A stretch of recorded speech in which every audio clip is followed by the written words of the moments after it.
Hello, BookTube. Well, it finally happened. For all this time, somebody finally asked me to help host a BookTube event.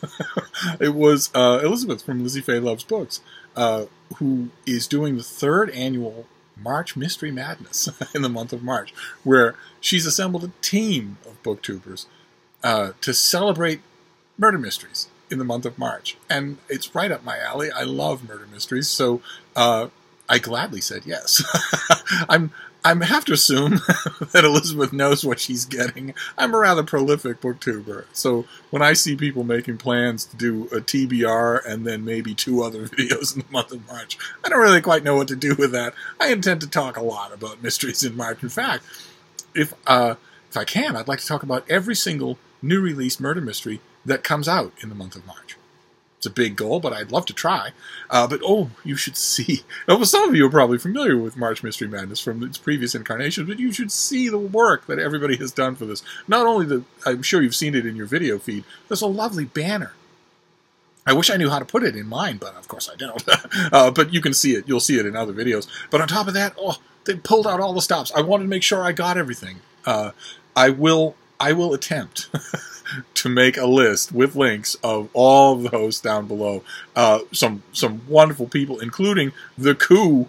I don't know how Elizabeth did it, but the coup of the whole event, in my opinion, is the return of Joe, the retired book nerd, to BookTube for March Mystery Madness. I hope she likes it enough to stick around. That would be wonderful. But on top of all of these great hosts, there's also, oh God, they're doing everything. There's a Twitter account. There's where there'll be, I guess, sprints. There's an Instagram account. There's a Goodreads group. All of that stuff for you to get as involved as you want. I will again attempt to leave all the information down below. I'll also attempt to be involved in that sort of stuff myself, even though I'm more and more coming to realize that I don't do that sort of stuff well. I will try, but in addition to that, in addition to all of that, the month, which is, it's the month of March, and it's designed to encourage you to read murder mysteries, a genre of fiction that almost everybody likes. I don't think I've ever met anybody who doesn't like a murder mystery of some kind or other, especially since they come in so many forms, and we're going to be talking all about those forms. And those of you who say, I've had it from hundreds of you, who say that when a video of mine starts, you open up a tab on your Goodreads shelf just to collect the recommendations. I'd get that ready for March if I were you, because I've read almost every murder mystery. I've read a lot of murder mysteries, and I have a lot of recommendations. But in addition to all that, there are also prompts, and the prompts are, you will be hearing throughout the day and throughout the week when you check your feed from March Mystery Madness from other hosts. You will be hearing that these prompts have the saving grace of being vague enough to be open-ended, so you can interpret them any way you like, and you'll be given many helpful nudges on ways to interpret them. I'm a little bit more Jesuitical here. I think some of the interpretations here are so obvious that they admit of no counterparts. So we'll just go through them. Prompt number 1 is shelf.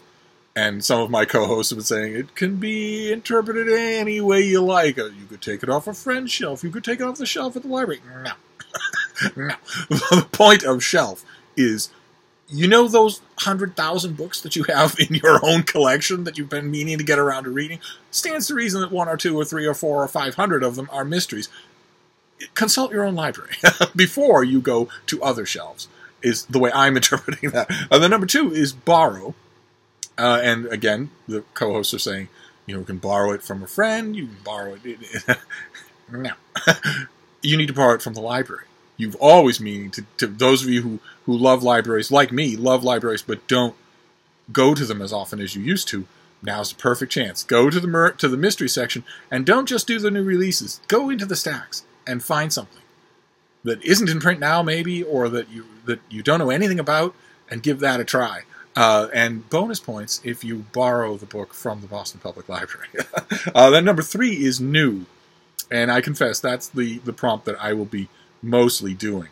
I'm pretty sure, just by knowing myself, that unless I make a strict mental note, this is the last you'll hear from me about these prompts.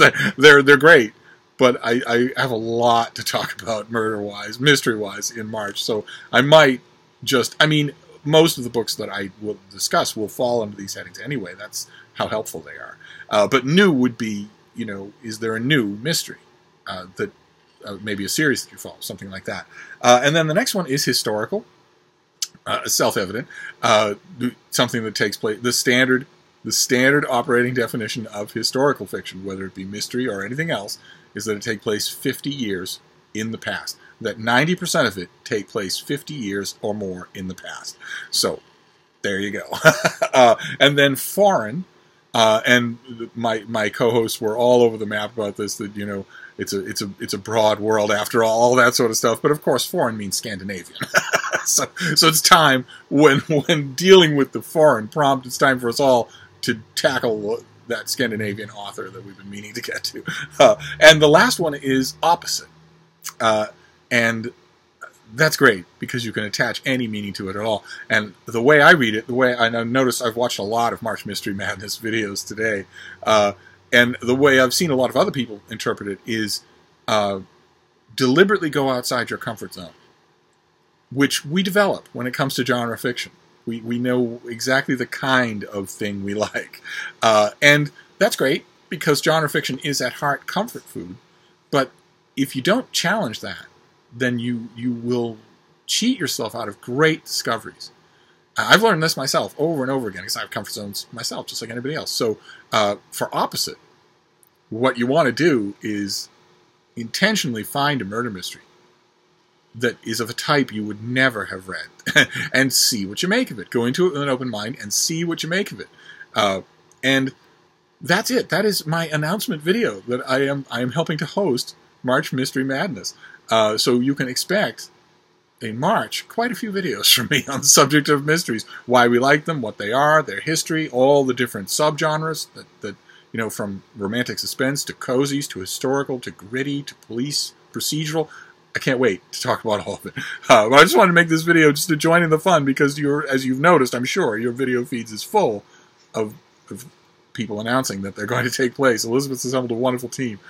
So I'm going to wrap it up now, and I will try my hardest to leave all the info down below. It's exactly the sort of thing that gives a 28-year-old technophobe the willies, but I'll do my best.